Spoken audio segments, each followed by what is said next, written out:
reason we're here today is to talk about the minimum wage and to recognize that every New Jerseyan who works for a living should get paid enough to be able to sustain their family. According to the Economic Policy Institute, workers in every state will need to earn at least $15 by 2024 to afford their basic needs.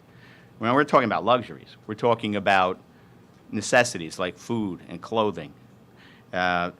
And I have the utmost respect for everyone who manages to stretch their earnings week to week, day to day, to make their ends meet. But they shouldn't have to in this wealthy state that we live in.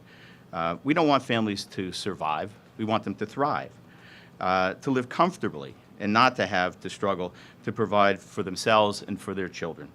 The governor, we thought we had addressed this to some extent back in 2013, and I was proud to be able to support the public question number 2 in an effort to derail the lack of growth in wages. And 61% of New Jerseyans, despite a well-funded opposition, agreed.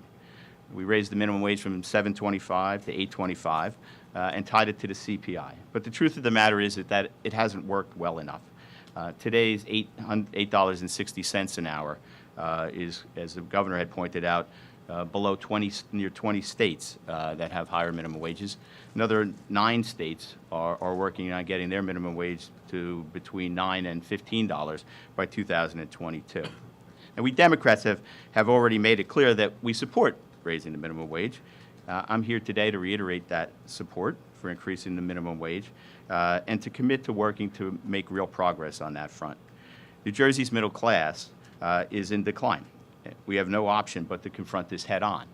Despite windfall profits and a strong economy, corporations have failed to raise real wages or to make a real difference. And so it's up to us. And we can't ask New Jersey's working families to patiently wait for the minimum wage as it's structured right now to take into account the reality of living in one of the most expensive states in the country. So, to be clear, let's be clear on who we're talking about, too. The governor mentioned it as well. We're not talking about teenagers, which is one of the things we hear most often from opposition to the notion of increasing the minimum wage.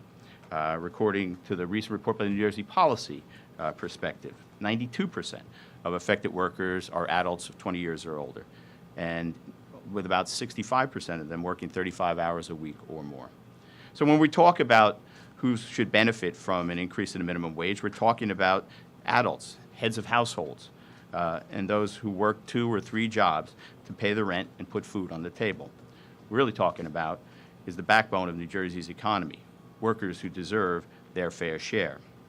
We're also talking about all of us, quite honestly, because we all know that the more income that people have, the more able they are to do things beyond work 2 or 3 jobs. They can get involved in their community. They can spend more time helping their children.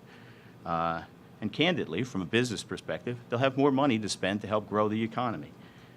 And so we must resolve our support for working people, the same people who voted for Governor Murphy, for me, increased the Democratic majorities in both houses. At the same time, we recognize that we must have to be responsible in the business community and work to make sure that we don't destabilize that as we phase in the minimum wage increase. But we all ran on increasing the minimum wage, and now it's our time to take action in that regard. We're working on a bill right now that will help move that forward. And I look forward to working with my Assembly caucus, Senate President Sweeney, and Governor Murphy to ensuring that working families receive the minimum wage that reflect the real cost of living in their state and help make their lives a little bit easier.